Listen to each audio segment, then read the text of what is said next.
Smith. I'm on the board of the Friends, and I'm going to introduce our speaker this evening, Dr. Susan Adamovitz. Did I get it? Great. Adamovitz is the land management research and demonstration biologist of the U.S. Fish and Wildlife Service, and she's stationed at Rachel Carson in Wells.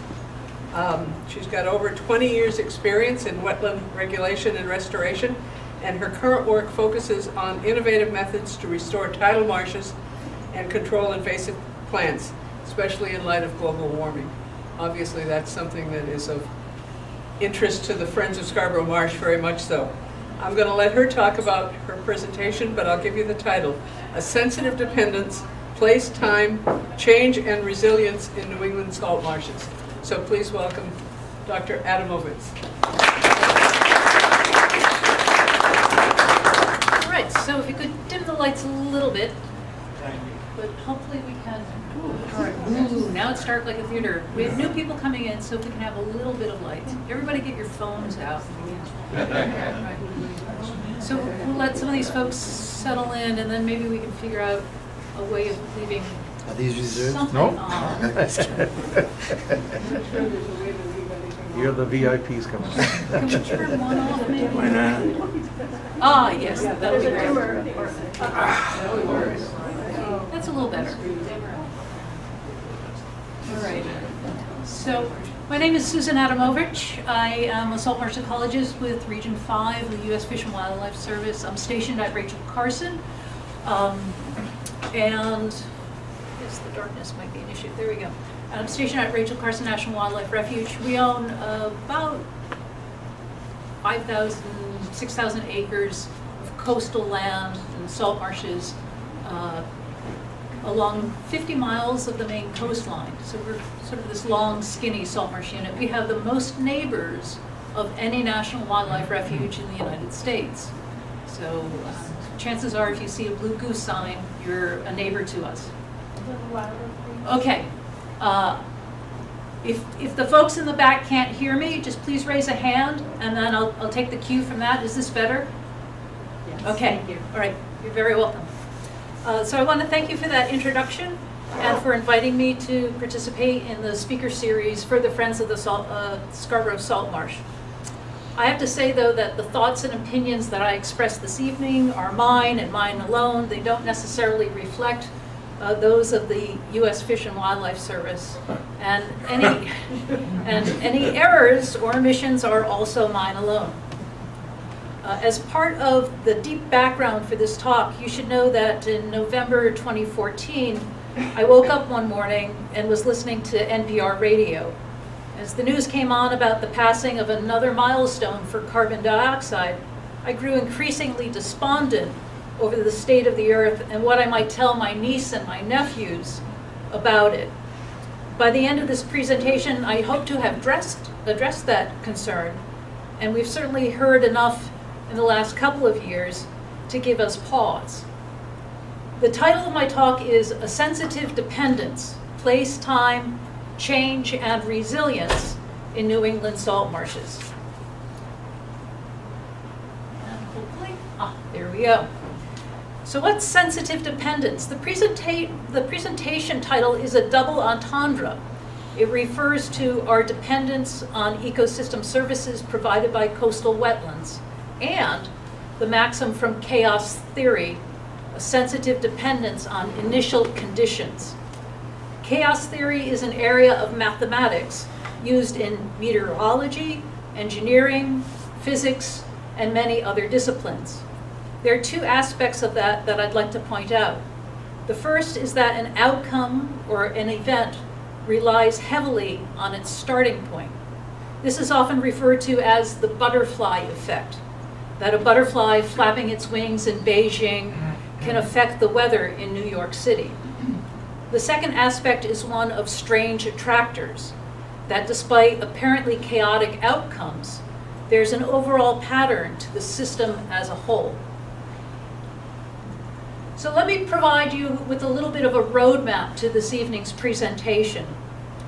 I was asked to speak in the past about New England salt marshes and to provide some local color. So tonight I'm going to focus not on Scarborough Marsh, unfortunately, but on two other New England salt marshes, one with a very deep history and one from a more recent perspective.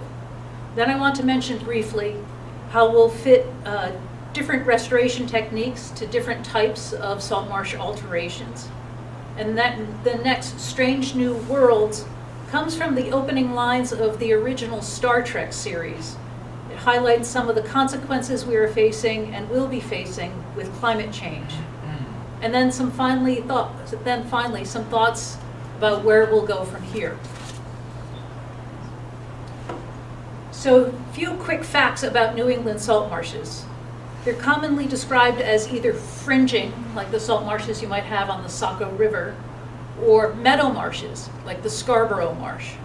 They can be riverine, back barrier, or marine in position, but usually occur in salinities from the middle teens to the high 20s or 30s. We would call that mesohaline or euryhaline. Common species include salt hay, Spartina patens, smooth cordgrass, Spartina alterniflora, spike grass, Disticus spicata, and the less common forbs or the flowering plants. Resident fish are dominated by the mummychug, Fungulus heteroclitus, and marsh nesting birds include the salt marsh sparrow and the willet.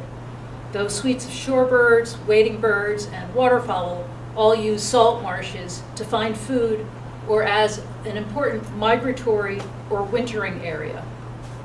Unfortunately, the current extent of salt marshes is much less than during the colonial era. There was one researcher by the name of Rubinoff who indicated that Rhode Island, my home state, for example, lost about 50% of its salt marshes, about 4,000 acres, in the last 200 years. And another researcher showed that from 1780 to the 1980s, Massachusetts lost almost 30% of its salt marshes. You might remember back in the year 2000, there was something called the Millennial Ecosystem Assessment. It was actually written in 2005, and it talked about ecosystem services. For salt marshes, it divided those services into 4 broad categories. Supporting services included nutrient cycling and soil formation. Then provisioning included primary production and fisheries, so the amount of green plant material it could grow as well as the number of fish that it could produce. Flood regulation, carbon sequestration, and climate regulation are all grouped under the regulating services, while finally cultural services include education, recreation, aesthetics, and spiritual activities, probably the very things that draw us to the Scarborough Marsh in the first place. We know from economic studies that salt marshes contribute a great deal to our coastal communities. East Coast salt marshes are valued at about $6,500 per acre for just maintaining fisheries. And in Rhode Island, commercial fishery landings alone accrued $81 million annually, while recreational fisheries brought in about $208 million annually. And I apologize that I don't have those numbers for the state of Maine. So let's go to our first salt marsh site. We're going just south to Quincy, Massachusetts. It's a coastal community that's been around since the mid-1600s. And let me draw your attention to the coastal salt marsh along the Town River and its environs. We're going to go back in time here. So, I'm sorry.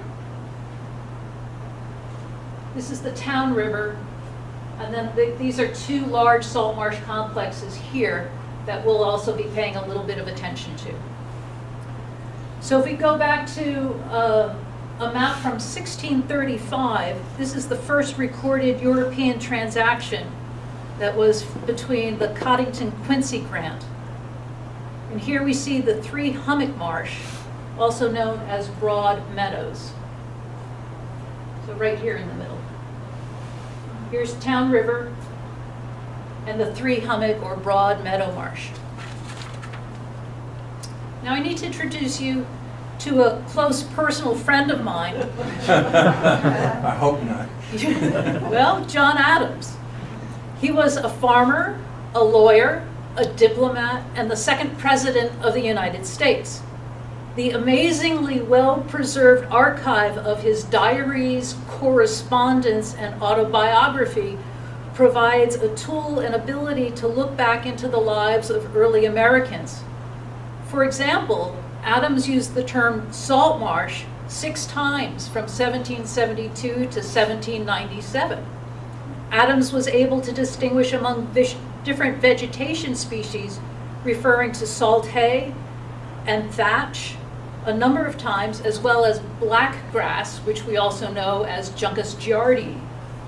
He also cataloged uses of salt marshes from grazing for cows, stock, selling parcels of salt marshes, husbandry, gardening, litter for horses, and while he was in France, using the thatch or Spartina alterniflora for making roofs.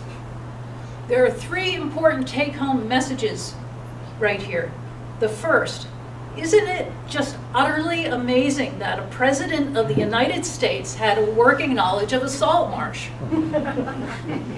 Second, salt marshes were seen as an important economic asset. The parcels were valued. And third, salt marshes were seen in a positive light for the environmental services that they provided.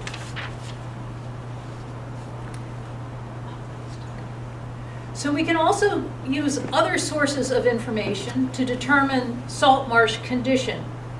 Martin Johnson Head, another close personal friend of mine, painted numerous coastal landscapes from about 1860 to the 1880s. Many depict marshes of northern Massachusetts, particularly the Newbury and Newburyport areas. And these paintings supplement a sparse to non-existent photographic record. Here we see numerous salt haystacks. He was also painting around the time of Monet, interestingly. So numerous huge salt haystacks and some cattle and looks like a saddle and maybe a wagon was also out here.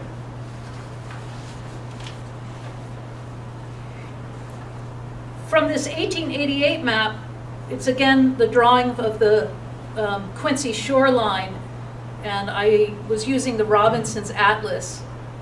And it shows an increase in the road network and that the Broad Meadows 3 Hummock Marsh is still intact. So right up here. Just a couple of roads going down these necks, but not very many. And then we also see the Mount Wollaston Farm is owned by none other than John Quincy Adams, the 6th U.S. president and son of John Adams. This parcel is actually quite extensive, and we'll see that a little bit later. In this map, currently the oldest USGS topo sheet, I was able to obtain online. Again, we note the extensive coastal salt marshes and the limited road network. Of course, each map that I accessed, whether it was an atlas or a topo map, had a certain specific purpose, and so they would emphasize some features over other features. Here the emphasis is on upland topography or changes in elevation. And then if we zoom ahead to 1891, in this map we see an idea of the building community in this area. A number of roads, and if we zoom in and look really closely, we'll see documentation of different alterations on the coastal salt marsh. Here we see a dike, and here, right here it says there's a tidal mill. What they would do would be to allow the high tide to come up into a ponded area, and then they would dam that off, and as the tide receded, they would let the water out and use that to power a sawmill.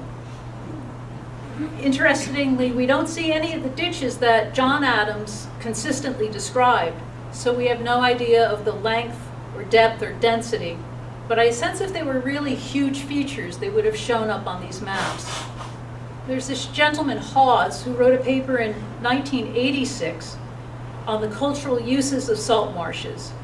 And he mentioned two periods of time on salt marsh alteration prior to 1900. The first period was the early settlement to the mid-1800s. And this was a more modest farming attempt working with the salt marsh. But after the mid-1880s, the salt marshes were altered by large features, dikes and trunk ditches and tide mills.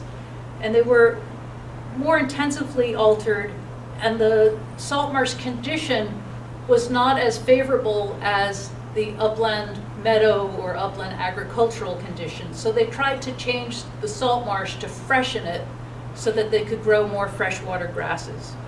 So over a very short period of time, from the late 1700s to the mid 1800s, salt marshes went from being an asset that John Adams valued to something that needed massive works to convert to a more favorable condition. And in this 1892 map, we just see this more extensive road work here, but still large portions of salt marsh. And then jumping again to 1897, we see a portion of the John Quincy Adams property. Oops, here we are. This is subdivided into tiny parcels for residential units. In 1903, that development continued to be recorded, and though there's still quite a bit of extensive wetlands. In my small collection of maps, this is the first instance of ditching showing up in the red circle here. And it's large enough to finally be recorded.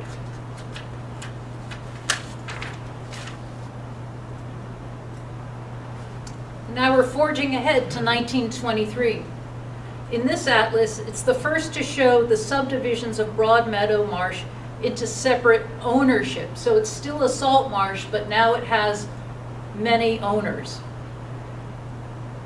And these owners were generally the heirs of John Quincy Adams. Unfortunately, I didn't have the opportunity to do deed research to estimate the original parcel size.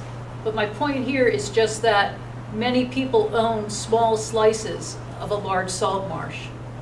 Again, that author Hawes in 1986, in his assessment of salt farm culture, indicated that farmers many miles inland would own portions of salt marsh, and they would either tend those holdings themselves or lease them out, usually for salt hay harvesting. Ditches were part of the early farm salt practice, installed to favor the growth of Spartina patens or red fescue. And ditches were also used to mark boundaries and to harvest mud for use in compost on upland farm fields. But their dimensions were smaller and more shallow from what we see in the late 1800s reclamation efforts. And again, this close-up of the previous atlas sheet shows the marsh parcel boundaries encroaching subdivisions and some ditches. So here's a subdivision in here, and a large series of ditches going off a natural tidal channel. And just rest assured that the tidal mill that was present in 1891 was still present in 1923. And you see it's right next to the Quincy lumber. So we know what they were doing.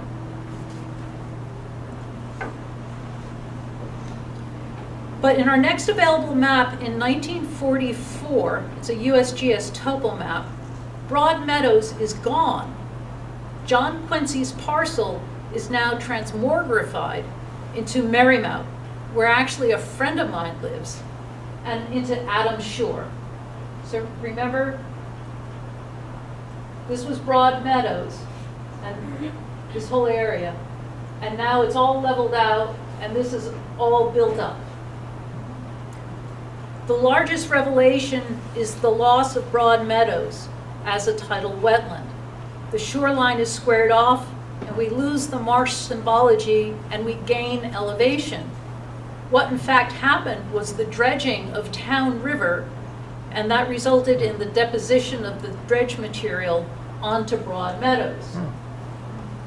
It also seems that sometime between 1923 and 1944, the north shore of Quincy was hardened, though I'm not certain of the date since this wasn't a focus of my investigation. But we'll certainly see that hardening shoreline in this next slide, right here where the yellow arrow is, and all the way up through here.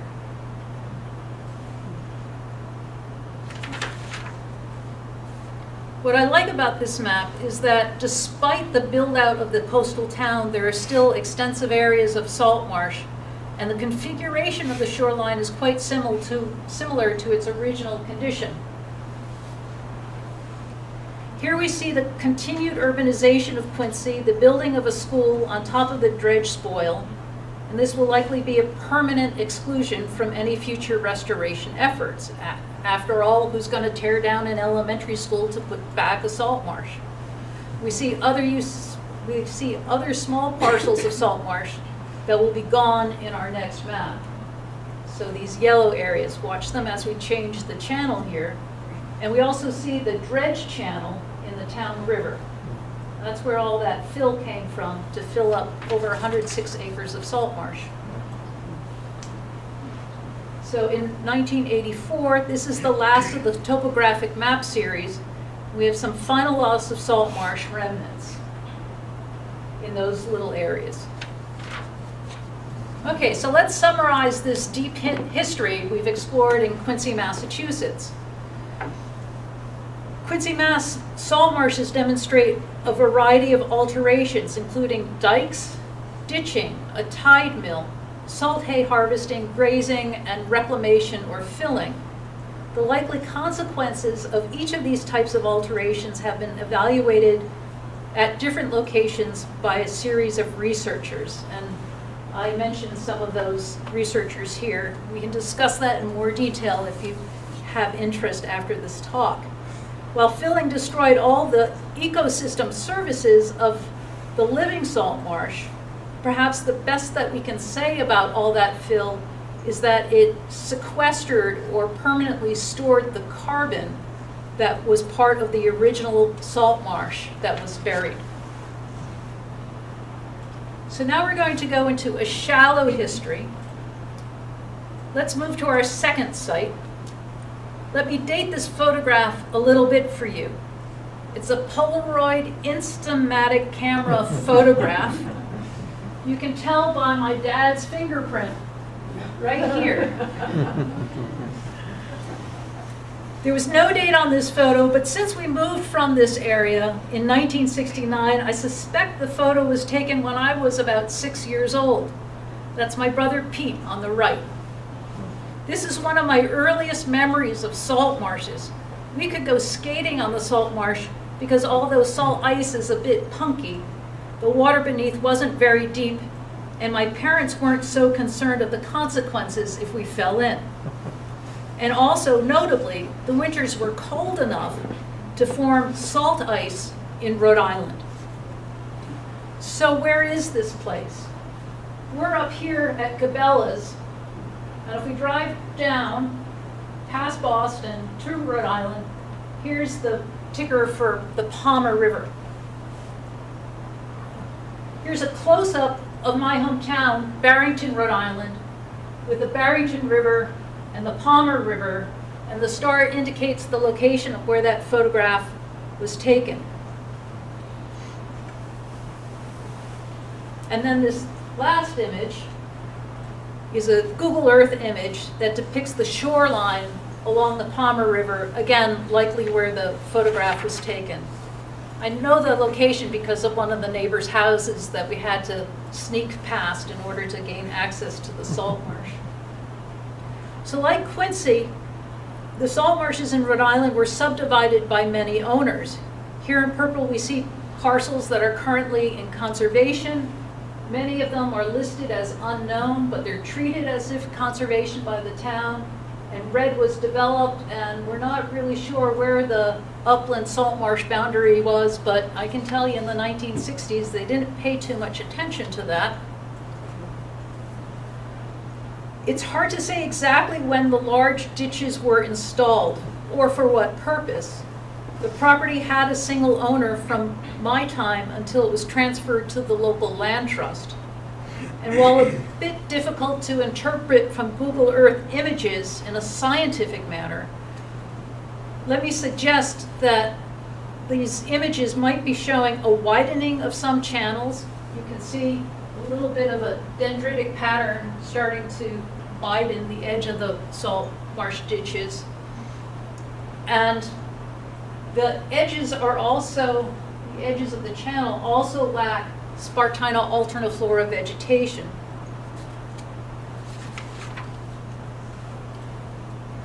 So I still recognize the salt marsh and its surrounding neighborhood. 2 building booms in the 1960s and 1980s resulted in a more developed watershed, both residential and commercial properties. But there are still farms and large stretches of woods. But the marsh is certainly changing. These photos were taken on a trip that I had with a colleague of mine. I call her my salt marsh sister, Wendley Ferguson from Save the Bay. And we took this trip in 2013. And it shows the widening of some of these channels and a loss of Spartina alterniflora from the edges of other channels over here. At this location, there were rib mussels in abundance, a lot of crab holes, and this nocturnal crab called Sesarma. A researcher by the name of Wade Elmer from the Connecticut Experimental Agricultural Station showed an interaction among these Sesarma crabs, drought, and a fungus that resulted in the loss of the bordering Spartina alterniflora, or smooth cordgrass, on the marsh edges, and this became known as a salt marsh dieback. There's been a lot of extensive bankside loss of smooth cordgrass throughout New England, but I think we need more expansive field research to understand the causes of this. We see a loss of this same vegetation up here in Maine, but we don't have that crab. I talked about the watershed being developed and mentioned the 2 building booms that I've known along the Palmer River marshes. We can also kind of view this through what I call the Cali watershed model of suburban development. Cali is the many-handed goddess who oversees time, creation, destruction, and power, something you might consider a pretty appropriate model for watershed and estuary interactions. Or maybe not. For our purposes, each hand might represent a different sub-watershed. So there she is with all her arms. These photographs that I'm going to show you right now are actually taken in Maine, in Wells, Maine, down the street from where I currently live. But as recalling the process from my childhood, I think the development phases are very similar.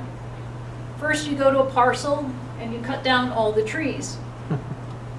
Then you strip off the topsoil. Then you clear the land of rocks. You build a house and install a lawn. But since that subsoil that's remaining isn't very good for growing a lawn, you have to water it a lot, put on a lot of nutrients. So both extra water and extra nutrients are added to the watershed.